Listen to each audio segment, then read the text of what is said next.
Good morning, guys. Okay, so it's drawing. We are just going to draw. Anyway, so first I'm with coffee. It's freezing this morning. It was like -1 when I woke up. I'm like, winter is coming. Anyway, it's autumn. It's like mid-friggin' October, and we've had 28-degree days. It's been quite peculiar. So I need to get over myself and accept that autumn is here. And this means that I can wear layers, so I really need to stop complaining because I love to wear layers. Anyway. So I'm going to get a little bit nostalgic and talk about growing up. I grew up in a small town. We moved a bit when I was younger. We were like in Atlanta, Georgia at one point. I was born in Canada. And then we moved kind of all over the place for a little bit, and then we stayed in the same small town for quite a number of years once we moved back to Canada. I didn't like the town. I actually hated the town, because when I moved back to Canada from Georgia, I had a very thick southern drawl, and everyone liked to make fun of me for it. Anyways, so beside the point. So yeah, growing up was a little bit difficult for me because I was one of those weird kids that I wasn't very mature for my age. Like, I wasn't interested in boys until like mid-high school. Yeah, and I was like, I loved fantasy and sci-fi, and I loved, like, this is back in the 90s when it wasn't cool to like that stuff, and I loved Xena. She was like my hero, right? Like, I was just this weird kid that liked all these odd things, and it wasn't acceptable for what, like, my time frame of growing up. Like, all these people were just like, no, you can't do that, you gotta be cool, you gotta like drugs, you gotta like boys, and you gotta want to date. And I was just like, I don't want to do any of that shit. That's boring. Like, why would I want to do that? That's just so boring to me. Like, when I was growing up, I'm like, I want to draw, I want to create, I want to do other things. I want to be like a warrior and carry a sword, and like, I was just this weird child. But anyways, like, because of that, because I had such weird ranged interests, my parents made sure that my interests were, like, that I could pursue my interests. And, like, my dad didn't treat me like I was a princess. My dad treated me like, well, I was a kid. I was his kid. I guess you would say, like, he treated me like I was a boy, almost. Like, we went fishing, we went skiing together, he would take me out, like, we'd go on adventures, and, like, go to, like, the air show, and he'd take me to museums, and just, like, anything that was interesting, that was involved with history, or, like, exploring. My dad would take me to these places, because that was what interested him, so he wanted to share that with me, which is wonderful. And I really appreciate that I wasn't pigeonholed as, oh, you're my daughter, I must treat you like a princess. No, my dad was like, no, we're gonna go do this. I'm like, okay, cool. And in my, like, teenage years, I wish I wasn't such a hormonal, but emotional wreck, which I guess is hormones. Like, because, like, I got really depressed when I was in my teenage years and stuff, and, like, in my early college years, I was very depressed, and I kind of missed doing stuff with my dad when I was a teenager, because I put on an act, and what it is I felt like if I wouldn't be accepted by other people, like my friends. And this is, like, a really weird thing, like, when you're a teenager, because you want to be accepted by your friend groups, right? Like, I felt like I wouldn't be truly accepted by my friends if I didn't act in a certain way, and that meant, like, not going skiing with my dad anymore, and not doing stuff with my dad anymore. And it's just like, I kind of wish that younger Megan would have not been like that. But there were also some other issues that happened when I was a teenager, so I was just like, okay, whatever. But I did start archery when I was a teenager, and my dad was trained by an Olympic archer in college, and Dad really loved archery, so he trained me on his bow, and I still have my bow that he got me.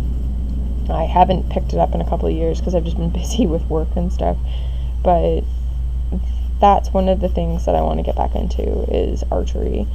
And my dad always supported my art.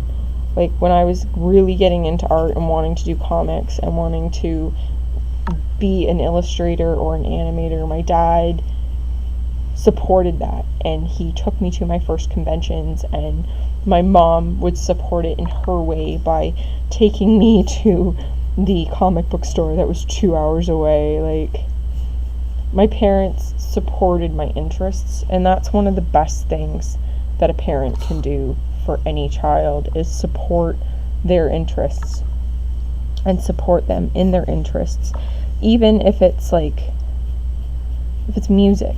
Like, you know, like, they might not be able to afford the big expensive guitar, but maybe they can get a couple lessons a few lessons, so the kid can save up their money and buy the guitar, and they can help out a little bit. Like, I realize that people have bills and different people have different stuff that, like, obviously every person's life is a little bit different. I was lucky with my parents that they were very supportive, and I realize that some people's parents might not be supportive of their art, but I hope that you at least have someone in your life that is very supportive of your art. Like, my parents did support me with my art, but anything that I was interested in, I had to prove to them that I was serious about it, because money didn't grow on trees. My dad's theory is if you want it, you will earn it. And I had to, like, I didn't have,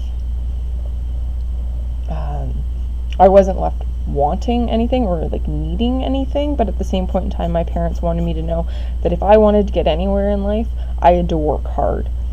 So I worked hard at my art, and my dad always said to me, you might not be the best. It's not that you might not be the best. It's no matter how good you are, there's always going to be somebody that is better than you. And that resonated with me, and that stayed with me, and that still stays with me, because it's true. There's always going to be someone younger, better, faster than what you are and what you do. And you just have to remember that you have to be the best that you can be. Sometimes your best isn't good enough, but other times it will be good enough. And as long as you are passionate about what you're doing and you show that passion, you will be better than the person that is just naturally gifted. And when I went to school, on that effect, my second school, my animation school, they said people that work hard are more likely to succeed than people who are just naturally gifted. Because the people that are naturally gifted don't try, and the people who have to work hard are trying. And the more you try and the harder you study, the better you will become. And that is one of the things that I always I carry that with me. Like, I have to keep trying. I might not be in the illustration or animation industry, but as long as that I keep drawing and I keep going back and I keep trying to learn, I will improve. I will get better. I will be better. So, anyways, I hope all those little tidbits of knowledge,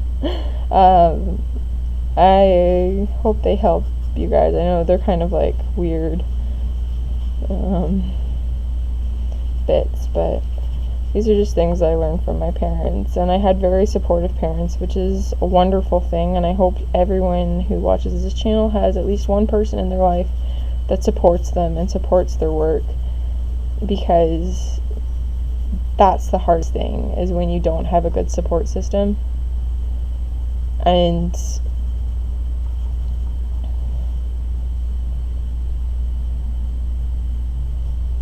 yeah, like,